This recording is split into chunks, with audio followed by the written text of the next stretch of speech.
నమస్తే welcome to A1 TV Telugu news.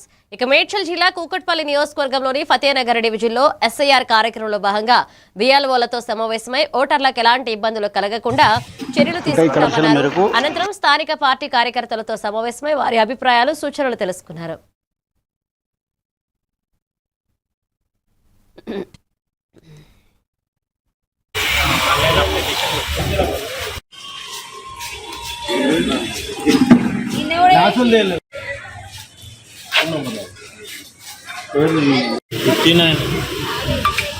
Balaraju అంట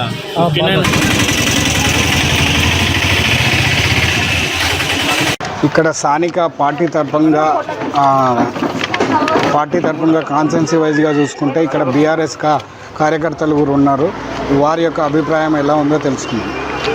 మీరు ఎక్కడి నుంచి వచ్చారు, ఎలా వచ్చారు?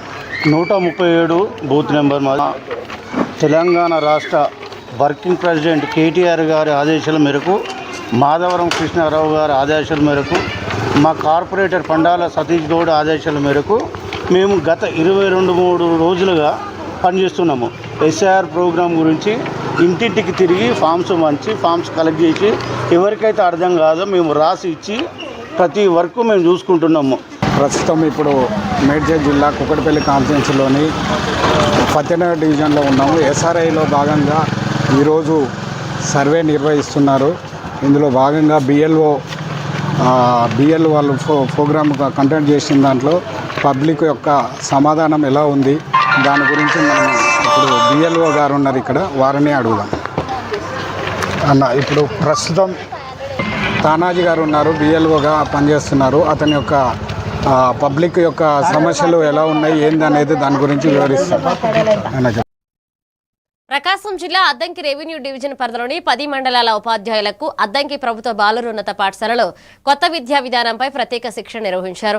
ఈ సందర్భంగా మండల విద్యాశాఖ అధికారి శ్రీనివాసరావు మాట్లాడుతూ ఈ విద్యా సంవత్సరంలో 6, 7వ తరగతులు కొత్త సిలబస్ అమలుకు అనుగుణంగా ఉపాధ్యాయులకు శిక్షణ ఇస్తున్నట్లుగా తెలిపారు.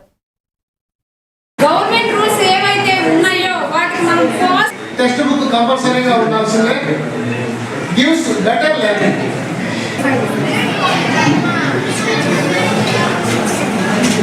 అంటే ఒకసారి విజువలైజేషన్ కూడా చూస్తే బాగుంటుంది అన్నమాట. ఎందుకంటే తిరిగి కదా నేను చెప్పింది. ఎడ్యుకేషన్ పాలసీలో భాగంగా ఉపాధ్యాయులకి రకరకాల ట్రైనింగ్ నిర్వహించడం జరుగుతూ ఉంది. ఈ సంవత్సరం 6, 7, 8 తరగతుల పాఠ్యపుస్తకాలు మారినాయి. ఈ మారిన పాఠ్యపుస్తకాల్లోని అంశాలకు సంబంధించి అవగాహన పెంచడం కోసం టీచర్స్ ప్రొఫిషియన్సీ డెవలప్మెంట్ ట్రైనింగ్ కార్యక్రమాన్ని అద్దంకి దర్శి నియోజకవర్గాల్లోని 10 మండలాలకు డివిజన్ ఉపవిద్యాశాఖ అధికారి గంగాధరరావు గారి పర్యవేక్షణలో, అలాగే అద్దంకి ఎంఈఓ కేవీ శ్రీనివాసరావు గారు కోర్సు డైరెక్టర్గా వ్యవహరిస్తున్నారు. అద్దంకి బాయ్స్ స్కూల్లో పంగులూరు ఎంఈఓ కాళేశ్వరి గారు అబ్జర్వర్గా, అలాగే కాకాన్పల్లి హై స్కూల్లో శ్రీనివాసమూర్తి గారు, బొమ్మనంపాడు హెచ్ఎం గారు అబ్జర్వర్గా ఉన్నారు. ప్రధానోపాధ్యాయులు, అబ్జర్వర్సు, ఎస్ఆర్పీలు, డిఆర్పీలు, ఎంఈఓలు వీళ్ళందరూ పర్యవేక్షణలో ఈ ట్రైనింగ్ ప్రోగ్రాం జరుగుతూ ఉంది. మైనంపాడు డైరెక్ట్ లెక్చరర్ రమేష్ గారు కూడా ఈ ట్రైనింగ్ ప్రోగ్రాం పర్యవేక్షిస్తున్నారు. విద్యార్థులకు కాన్సెప్ట్ ఓరియంటెడ్ ఎడ్యుకేషన్ అందించాలనే ఉద్దేశంతో, అలాగే 50 గంటల శిక్షణా కార్యక్రమాల్లో భాగంగా ఈ ఒక్కరోజు శిక్షణా కార్యక్రమాన్ని నిర్వహిస్తున్నారు. కర్నూలు జిల్లా ఆదోని వైఎస్ఆర్సీపీ కార్యాలయంలో మాజీ ఎమ్మెల్యే సాయి ప్రసాద్ రెడ్డి ఆధ్వర్యంలో జగన్ 2.0 యాప్ను ఆవిష్కరించారు. ఈ సందర్భంగా ఆయన మాట్లాడుతూ ప్రజా సమస్యలు, కార్యకర్తలపై జరిగే అన్యాయాలను నేరుగా నమోదు చేసేందుకు ఈ యాప్ ఉపయోగపడుతుందన్నారు. ఈ కార్యక్రమంలో ఎమ్మెల్సీ మధుసూదన్, సీనియర్ నాయకుడు చంద్రకాంత్ రెడ్డి, పార్టీ నాయకులు, కార్యకర్తలు పాల్గొన్నారు. ప్రారంభోత్సవం చేయడం జరిగింది. ఎందుకంటే చాలా మంది సోషల్ మీడియాలో మనోడు పెడతా ఉంటారు. వాళ్ళు ఏం చేస్తారంతా టీడీపీ నాయకులే, అనుచరులే ఇవన్నీ కూడా చేస్తా ఉండే పరిస్థితి కూడా రాష్ట్రంలో కనపడతా ఉండే పరిస్థితి ఉంది. ఎక్కడ చూసినా వాళ్ళ ఎక్కువ దౌర్జన్యాలు అయిపోయిన పరిస్థితి కూడా ఉంది. దీనికే మన వాళ్ళు ఏదైనా కానీ సమస్యలు వచ్చినప్పుడు ఈ యాప్లో మనము లోడ్ చేసామంటే జగన్మోహన్ రెడ్డి గారు ఆఫీస్లో నమోదైపోతారు. కాబట్టి అందరూ కూడా మన పార్టీ కార్యకర్తలు కానీ, నాయకులు కానీ ఏ విధంగా అది యాప్ కూడా 223CHD4C అనేది నంబర్ మంది రెఫరల్ నంబర్. నా తర్వాత after enter referral code location optional. అంటే మన లొకేషన్ మనం ఇష్టం ఉంటే చెప్పొచ్చు, ఆ పార్టీకి వీళ్ళకి మధ్యలో ఎలాంటి అంటే ఎవరు అడ్డంకులు లేకుండా డైరెక్ట్ గా వాళ్ళతోనే కాంటాక్ట్ లో ఉన్నట్లుగా ఉంటుందని చెప్పేసి ఉద్దేశంతోనే జగన్మోహన్ రెడ్డి గారు పెట్టినారు.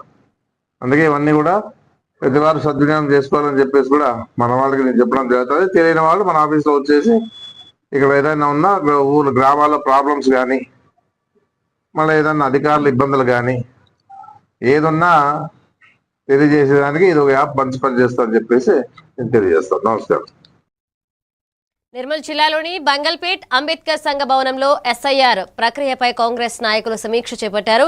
ఇక Telangana Urdu academy chairman Tahir bin Hamdan, Congress in charge Kuchadi Srihari Rao, municipal vice chairman Appala Ganesh Chakravarthi, బిఎల్ఓలు బిఎల్ఏలతో సమావేశమయ్యారు. ఇక ఓటర్ నమోదు, పేర్ల చేర్పులు, మార్పులు, తొలగింపులు నిబంధనల ప్రకారం పారదర్శకంగా నిర్వహించి అర్హులైన ఒక్క ఓటర్ కూడా జాబితా నుంచి తొలగిపోకుండా చర్యలు తీసుకోవాలని సూచించారు.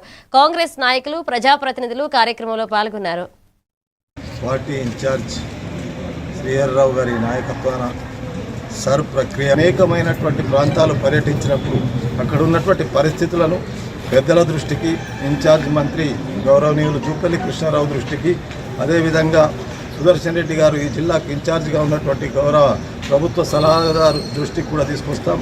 తప్పకుండా నగరంలో ఉన్నటువంటి అభివృద్ధి పనులు మేము కూడా సహకరించు. అకాడమీ రాష్ట్ర చైర్మన్ గారు తాహర్ బిన్ హుందాన్ గారు మరియు సరి యొక్క నమోదు ప్రక్రియ ఏ రకంగా జరుగుతుంది, ఓటర్ నమోదు ప్రక్రియ అని చెప్పి పరిశీలన చేయడానికి వచ్చిన సందర్భంగా మరి ఇక్కడికి రాగానే బిఎల్ఓ గారు, బిఎల్ఏ, కాంగ్రెస్ పార్టీ పక్షాన నియమించబడినటువంటి బిఎల్ఏ గారు, మా సర్పంచ్ గారు, ఇతర పెద్దలు అందరూ కూడా మరి ఇక్కడ 100 కేంద్రంలో అధికారంలో ఉన్నటువంటి పార్టీ మరి ఎన్నికల సంఘాన్ని ఇన్ఫ్లుయెన్స్ చేసి ప్రలోభపరుచుకొని ఏ రకంగా తప్పులు జరిపిందో బీహార్లో, బెంగాల్లో మనం ప్రత్యక్షంగా చూసినాము. అటువంటి పొరపాట్లు ఈ తెలంగాణలో జరగకూడదన్న ఆలోచనతో ప్రతి నియోజకవర్గం ఈ రకంగా 100% జరిగిన చోట అభినందిస్తారు. మరి ఈ కార్యక్రమాన్ని విజయవంతం చేసినందుకు మీ అందరికీ మరొకసారి హృదయపూర్వకంగా ధన్యవాదాలు.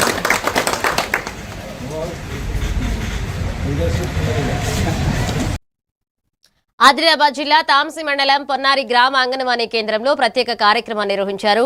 జ్యోతి ప్రజ్వలతో కార్యక్రమాన్ని ప్రారంభించి చిన్నారులకు అల్పాహారం అందించారు. అనంతరం మినీ ఆర్వో వాటర్ ప్లాంట్ ను ప్రారంభించి చిన్నారులకు నూతన వస్త్రాలు పంపిణీ చేశారు. ఈ సందర్భంగా సర్పంచ్ తలర్ల భూమన్న మాట్లాడుతూ ప్రభుత్వం అంగన్వాడీల్లో ఆర్వో ప్లాంట్లు అల్పాహారం, నూతన వస్త్రాల పంపిణీ చేపట్టిందన్నారు.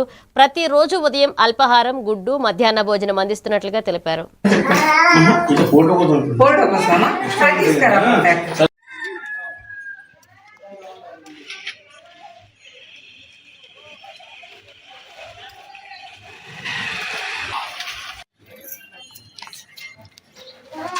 ఈరోజు అది ఆదిలాబాద్ జిల్లా తాంసి మండలం పొన్నారి గ్రామం అంగన్వాడీ 2లో అల్పాహారము, పిల్లలకు బట్టలు మరియు వారికి తాగడానికి వాటర్ ప్లాంట్ కూడా ఏర్పాటు చేయడం జరిగింది.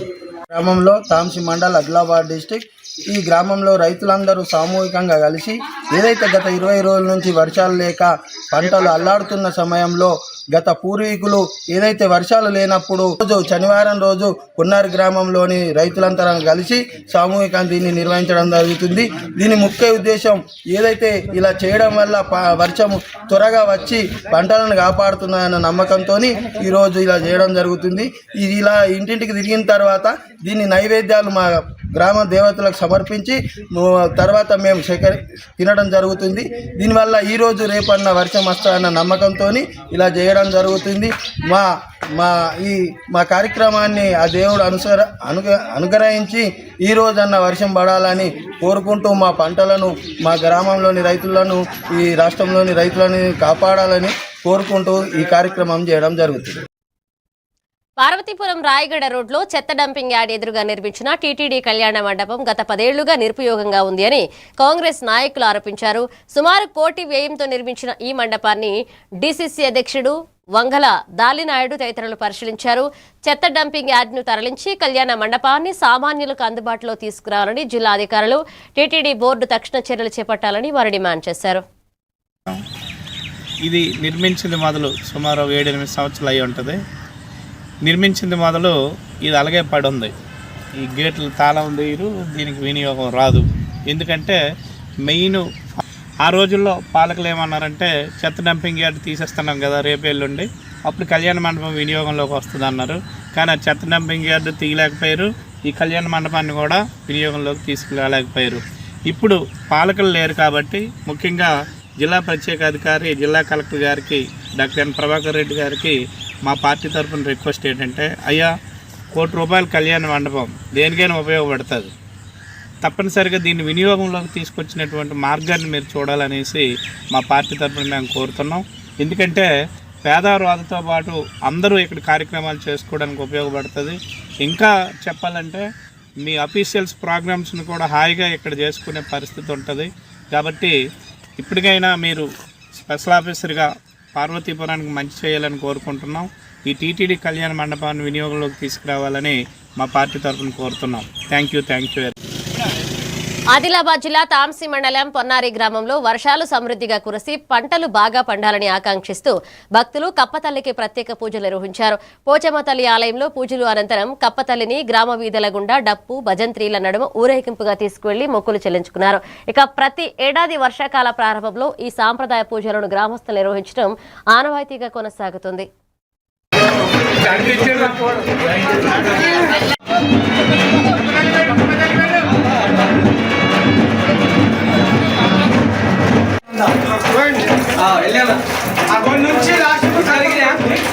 గ్రామంలో తాంసీ మండల్ ఆదిలాబాద్ డిస్టిక్. ఈ గ్రామంలో రైతులందరూ సామూహికంగా కలిసి ఏదైతే గత 20 రోజుల నుంచి వర్షాలు లేక పంటలు అల్లాడుతూ నైవేద్యం గ్రామ దేవతలకు సమర్పించి ఆ నైవేద్యాన్ని ఎవరైతే గ్రామంలోని ఉన్న రైతులకు పంచి దాన్ని తినడం వల్ల ఆశించడం వల్ల వర్షం వస్తుందన్న నమ్మకంతో ఈ రోజు శనివారం రోజు పున్నారి గ్రామంలోని రైతులంతా కలిసి సామూహికంగా త్వరగా వచ్చి పంటలను కాపాడుతున్నాయన్న నమ్మకంతో ఈరోజు ఇలా చేయడం జరుగుతుంది. ఇది ఇలా ఇంటింటికి తిరిగిన తర్వాత దీన్ని నైవేద్యాలు మా గ్రామ దేవతలకు సమర్పించి తర్వాత మేము తినడం జరుగుతుంది.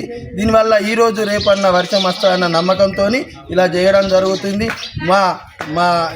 మా కార్యక్రమాన్ని ఆ దేవుడు అనుగ్రహించి ఈ రోజన్న వర్షం పడాలని కోరుకుంటూ మా పంటలను మా గ్రామంలోని రైతులను ఈ రాష్ట్రంలోని రైతులని అనకాపల్లి జిల్లా మాడుగుల నియోజకవర్గం చీడికాడ మండలం అప్పలరాజుపుర గ్రామానికి చెందిన టీడీపీ కార్యకర్త బొడ్డు నారాయణమూర్తి ఉత్తర క్రియల్లో ఎమ్మెల్యే బండారు సత్యనారాయణమూర్తి, మాజీ ఎమ్మెల్యే గవిరెడ్డి రామానాయుడు పాల్గొని కుటుంబ సభ్యులకు ప్రగాఢ సానుభూతి తెలిపారు. ఈ కార్యక్రమంలో కూటమి నాయకులు, కార్యకర్తలు, మహిళలు పాల్గొన్నారు.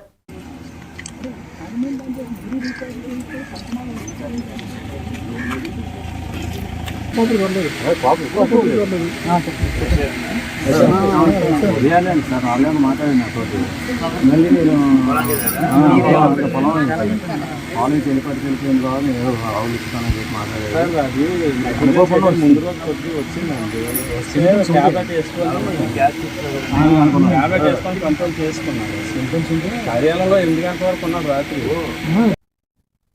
సంగారెడ్డి జిల్లా పటాన్చెరు నియోజకవర్గం నుంచి ఎమ్మెల్యే గూడి మహిపాలారెడ్డి ఆధ్వర్యంలో సుమారు 1200 వాహనాలతో బీఆర్ఎస్ నాయకులు, కార్యకర్తలు, యువత కేటీఆర్ నేతృత్వంలోని యువ సంగ్రామ సభకు భారీగా తరలి వెళ్లారు. జీఎంఆర్ కన్వెన్షన్ సెంటర్ నుంచి భారీ కాన్వాయ్గా బయలుదేరిన శ్రేణులు పార్టీకి అనుకూలంగా నినాదాలు చేస్తూ సభా ప్రాంగణానికి చేరుకున్నారు.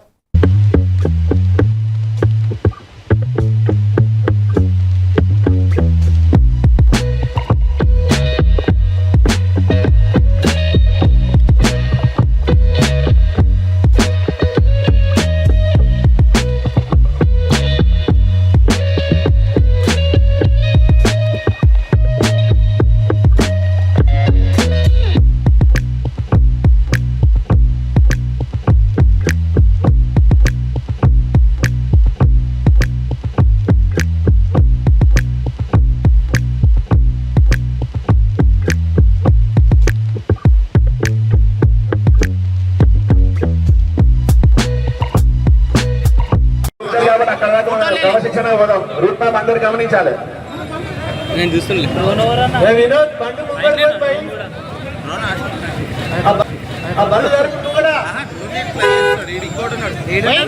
మనం జెండా ఎత్తి మనం ముందుకు వెళ్తాం. దయచేసి మీరందరూ క్రమశిక్షణతో సభా స్థలానికి వెళ్ళి సభను విజయవంతం చేయవలసిందిగా. మెదక్ జిల్లా చేగుంటలో నిర్వహించిన అవగాహన సదస్సులో మంత్రి వివేక్ వెంకటస్వామి మాట్లాడుతూ ఎల్నినో ప్రభావంతో వర్షపాతం తగ్గే అవకాశం ఉన్నందున రైతులు నీటి లభ్యతను దృష్టిలో పెట్టుకుని ప్రత్యామ్నాయ పంటల సాగుపై దృష్టి సారించాలన్నారు. వరికి బదులుగా పెసర, మినుము, కంది, నువ్వులు, ఆమదం, చిరుధాన్యాల వంటి తక్కువ నీటికి అవసరమయ్యే పంటలు సాగు చేయాలన్నారు. ఈ సందర్భంగా రైతులు పంటల సబ్సిడీలు, నష్టపరిహార అంశాలను మంత్రి దృష్టికి తీసుకువెళ్లారు. ఇది మన దేశము, మన రాష్ట్రము, మన మండలానికి కాదు, మొత్తం ప్రపంచంలో ప్రపంచంలోనే అన్ని చోట్ల కూడా వర్షాలు తక్కువైనప్పుడు ఫస్ట్ టాప్ ప్రయారిటీ ఏముంటుంది? మంచినీళ్ళు. ఆఫీసర్స్ ప్రత్యేకంగా మీరు గ్రామంకి వెళ్ళి ఇది కొంచెం మంచిగా అడ్వర్టైజ్ చేయండి. మన రైతులను కూడా, పెద్ద రైతులు ఉన్నారు, మీరు చెప్తే ఇంకెక్కువ వింటారు రైతులు, ఎందుకంటే మీ అందరికీ మంచి అవగాహన ఉన్నది. సో మీరందరూ కూడా ఈ ప్రొపగండా చేస్తే బాగుంటుందని చెప్పి మీ అందరికీ అప్పీల్ చేస్తూ, మళ్ళీ ఇప్పుడు ఇంకొక కలెక్టర్ గారికి ప్రత్యేకసారి సంవత్సరం ఎలినినో ప్రభావంతో వర్షాలు 90% మనకి ఇప్పటికి పడలేదు. జూలై మాసంలో 50% అన్న పడాలి. ఈ జూలై మాసం వరకు మన అగ్రికల్చర్ కానీ మన సైంటిస్టులు ఎలినినో ప్రభావం అనేది ఇది చాలా తీవ్రంగానే ఉన్నది. ఇప్పుడు వరి పండిస్తే మనం ఏం చేయలేము, లాస్ట్ మొత్తం పెట్టుబడి అంతా మునిగిపోతుంది. అయితే వేరే రెవెన్యూ కానీ మీకు ఎక్కడైనా సహకారం కావాలంటే అది ఇవ్వడానికి మనం సిద్ధంగా ఉంటాము. కానీ ప్రతి ఒక్కరు రైతు దీని గురించి ఆలోచించి ఈ వానకాలంలో వేయాల్సిన పంట గురించి ఖచ్చితంగా మార్పిడి చేయాలి. ఖచ్చితంగా. వరంగల్ జిల్లా శ్రీ భద్రకాళి దేవస్థానంలో శాకాంబరి నవరాత్రి మహోత్సవాలు 4వ రోజుకు చేరుకున్నాయి. ఇక సుప్రభాత సేవతో ప్రారంభమైన పూజలో అమ్మవారిని ఉదయం కురుకుల్ల, సాయంత్రం బేరుండా రూపాల్లో అలంకరించి విశేష పూజలు నిర్వహించారు. ఇక కురుకుల్ల మాత భక్తులను సంసార సాగరం నుంచి రక్షిస్తుందని, బెరుండా మాత భక్తుల పాపాలను శమింపచేస్తుందంటూ ఆలయ ప్రధాన అర్చకులు బ్రహ్మశ్రీ భద్రకాళి శేషు తెలిపారు. అమ్మవారి దర్శనానికి భక్తులు భారీగా తరలివచ్చారు.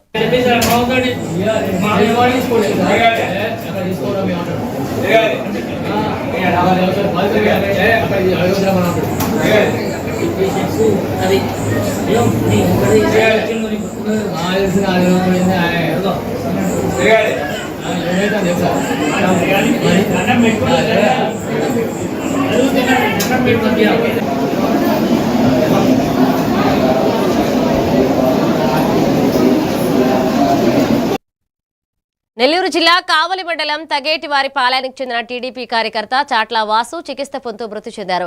ఇటీవల జరిగిన దాడిలో తీవ్రంగా గాయపడిన వాసు నెల్లూరులోని ప్రైవేట్ ఆసుపత్రిలో చికిత్స పొందుతూ కన్నుమూశారు. ఈ కేసులో ఒక నిందితుడిని పోలీసులు అరెస్ట్ చేసి రిమాండ్కు పంపగా మరొక 3 పరారీలున్నారు. వారి కోసం గాలింపు కొనసాగుతుంది. ఇక పోస్ట్ మార్టం అనంతరం వాసు మృతదేహాన్ని స్వగ్రామానికి తరలించగా గ్రామంలో విషాద వాతావరణం నెలకొంది.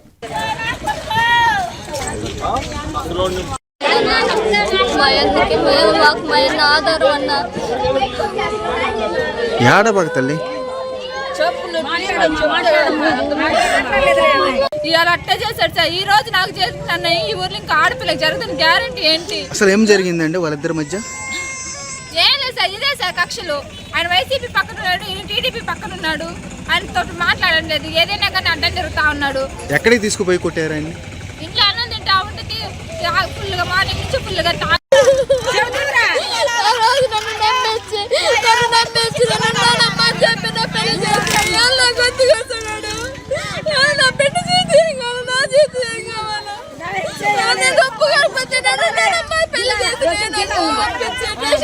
అమ్మా ఏం జరిగింది? అసలు ఏం జరిగింది? ఏం జరిగింది చెప్పండి. పనిచేస్తుంది, నా కొడుకు కూడి తింటున్నాడు, మా వదిన ఆకేస్తూనే ఉండింది. ఏడకయ్యా తిరిగి స్కూల్కి వెళ్ళిపోతుంది, ఏడకయ్యా ఇప్పుడే వస్తామా అని చెప్పి పోయినట్టు. మీకేం న్యాయం కావాలి?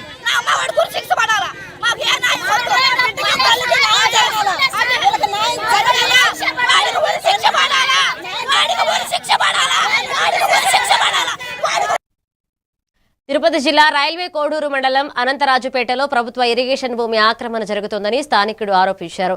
ఇక పలు సర్వే నెంబర్లలో రోడ్డు వేసి కాలువపై ఆక్రమంగా బ్రిడ్జిలు నిర్మిస్తున్నారని ఫిర్యాదు చేసినా అధికారులు స్పందించలేదని పేర్కొన్నారు. విలేజ్ సర్వేయర్ బెదిరింపులకు పాల్పడ్డారని, తన ఫిర్యాదుకు సంబంధం లేకుండా నివేదిక ఇచ్చి కేసును మూసివేశారని ఆరోపించారు. కార్యాలయానికి వెళ్లిన అధికారులు అందుబాటులో లేరు అని, ఫోన్ చేసినా స్పందన లేదు అని వాపోయారు. దానికి నేను ఇచ్చిన ఏదైతే ఇచ్చానో ఆ సమస్య కాకుండా వేరే సమస్య రాసి దాంట్లో సమాధానంగా పంపిస్తున్నారు. అసలు ఈ రైల్వే కోడ్ తహసీల్దార్ కార్యాలయంలో పీజీఆర్ఎస్ అనవసరం. ఎందుకంటే ప్రభుత్వం ఏదో పీజీఆర్ఎస్ ద్వారా న్యాయం జరుగుతుంది, ప్రజలకు న్యాయం చేయాలని ప్రభుత్వం పెడితే దానికి పూర్తి విరుద్ధంతో రైల్వే కోడ్ తహసీల్దార్ కార్యాలయం పనిచేస్తుంది. నేను ఈ మధ్యకాలంలో నేను 3:30కు వస్తే తహసీల్దార్ గారు లేరు, సర్వేయర్ గారు లేరు, ఆర్ఐ గారు అప్పుడే పోయారు, ఎవరూ కనిపించడం లేదు. ఏమన్నా అంటే మీటింగ్ అంటారు. వాళ్ళకి నచ్చినట్టు నాకు పెట్టినాక ఎవరైతే ఈ సిగ్నేచర్ చేశారో మండల్ సర్వేయర్ గారు, ఆమెకి ఫోన్ చేసి ఆమె లిఫ్ట్ చేయలేదు. నాకు ఎవరైతే వాట్సాప్ ద్వారా పెడితే వాళ్ళు లిఫ్ట్ చేయలేదు. తహసీల్దార్కి కాల్ చేశాను, తహసీల్దార్ కూడా కాల్ చేయలేదు. ఇరిగేషన్ ల్యాండ్లో బ్రిడ్జి ఎలా కట్టి ఎలా రోడ్లు వేశారని అడిగితే వాళ్ళు పంచాయతీలో పర్మిషన్ తీసుకుని రెజ్యులేషన్ అన్నారు. అసలు పంచాయతీ రెజ్యులేషన్ ఎలా చేస్తారు, ఎలా పెడతారని క్వశ్చన్ చేసే రైట్ ఎంఆర్ఓ గారికి ఉంది కదా, ఎందుకు అడగడం లేదు? అసలు దీనికి ఎవరు ఇచ్చారు? అసలు పంచాయతీ ఏ పంచాయతీ అధికారి ఇచ్చారు, ఏ పంచాయతీ కార్యదర్శి గారు ఇచ్చారు? దీనిపైన ఎండిఓ గారికి ఇస్తే ఎండిఓ గారు అయిపోయిందిలే కదా ఇంక వదిలేయంట. వదిలేయడానికి ఇంకెందుకు ఇదంతా, ఈ వ్యవస్థ ఇదంతా? సరే వాళ్ళు వదిలేసారు, నేను ఇంకొక పక్క క్లీన్ చేస్తా, నన్ను కూడా వదిలేయండి. వదులుతారా? వదలరు కదా. డబ్బున్న వాళ్ళు చేస్తే ఒకటి, డబ్బు లేని వాళ్ళు చేస్తే ఒకటి. అదే కాకుండా ఈ రైల్వే కోడ్ మండల తహసీల్దార్ కార్యాలయంలో ఇక్కడైతే న్యాయం జరగదు. ఇక్కడ పీజీఆర్ఎస్ అనేది లేకుండా దాన్ని మూసేసుకొని ఉంటే మంచిదని నేను కోరుకుంటున్నాను. నర్సీపట్నంలో స్వచ్ఛ భారత్ మిషన్ 2.0 నిధులతో 3.05 కోట్ల వ్యయంతో నిర్మించిన తడి పొడి వ్యర్థాల ప్రాసెసింగ్ ప్లాంట్ ను ప్రారంభించారు. ఇక సీఎం చంద్రబాబు వర్చువల్ గా ప్రారంభించగా స్థానికంగా కలెక్టర్ విజయకృష్ణ, స్పీకర్ సత్యమణి చింతకాయల పద్మావతి పాల్గొన్నారు. దశాబ్దాలుగా ఉన్న డంపింగ్ యార్డ్ సమస్యకు ఇది శాశ్వత పరిష్కారమని పద్మావతి అన్నారు. ప్రజలు తడి పొడి చెత్తను వేరువేరుగా అందించి పరిశుభ్రతకు సహకరించాలని అధికారులు పిలుపునిచ్చారు.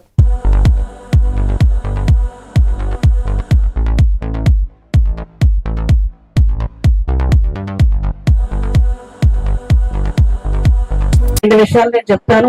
ఈ రోజు చాలా సంతోషకరమైన రోజు. ఎందుకు నేను ఈ మాట అంటున్నానంటే, ఇప్పటి వరకు కూడా మున్సిపాలిటీ మనం 3rd గ్రేడ్ లో ఉన్నామంటే, మరి లాస్ట్ మార్చిలో మా పదవులు అయిపోయే టైంలో 1 నెల ముందు ఈ 1st గ్రేడ్ కి ప్రపోజల్ చేయడం జరిగింది. మరి ఈ రోజు మన మున్సిపాలిటీ గ్రేడ్ 1 గా పరిగణించి నిన్న జీవో రావడం జరిగిందంటే, దీనికి తోడ్పడినటువంటి మన సీఎం గారు అవనివ్వండి, అయ్యన్న పాత్ర గారు అవనివ్వండి, ఇక్కడ కమిషనర్ గారు అవనివ్వండి, వారందరికీ కూడా పేరు పేరున నా ధన్యవాదాలు తెలియజేసుకుంటున్నా. మరి ఈ రోజు ఈ ప్రాసెసింగ్ ఈ మిషన్ పెట్టడం జరిగింది. ఈ ప్లాంట్ గురించి ఒక 2 నిమిషాలు మాట్లాడాలి. మేము వచ్చినప్పటికీ గవర్నమెంట్ వైఎస్ఆర్సీపీ గవర్నమెంట్ ఉంది. 28 వార్డులు ఉన్నాయి మన నర్సీపట్నానికి. 28 వార్డులు కూడా డంపింగ్ యార్డ్ లా తయారయ్యాయి మన 3.5 సంవత్సరాల్లో. అటువంటి డంపింగ్ యార్డ్ లో తయారవుతే మన అదృష్టం బాగుండి కూటమి ప్రభుత్వం రావటం, వచ్చిన వెంటనే మన కమిషనర్ గారు సురేంద్ర గారు తీసుకురావడం కూడా జరిగింది. వెంటనే అయ్యన్న పాత్ర గారు మీటింగ్ పెట్టి ఈ 28 డంపింగ్ యార్డులు ఏం చేయాలని మన కలెక్టర్ గారితో పాటు ఆర్డీఓ గారితో కానీ మీటింగ్ పెట్టి మరి ఏంటి పొజిషన్ అని చెప్పడం జరిగింది. మనం అందరూ కంప్లీట్ చేసుకుంటామని చెప్పి ఎప్పుడైతే గ్రేడ్ 1 మున్సిపాలిటీ అయిందో, ఇంకా మన సెంట్రల్ గవర్నమెంట్ నుంచి ఫండ్ కానీ స్టేట్ గవర్నమెంట్ కానీ ఎక్కువ అధిక శాతంలో తెచ్చుకొని మన మున్సిపాలిటీ డెవలప్ చేసుకుంటామని ఈ సందర్భంగా తెలియజేసుకుంటూ ఈ అవకాశం ఇచ్చినటువంటి ప్రతి ఒక్కరు కూడా ధన్యవాదాలు, నమస్కారాలు తెలియజేసుకుంటాం. ఇవి bulletin updates. Keep watching A1 TV Telugu news.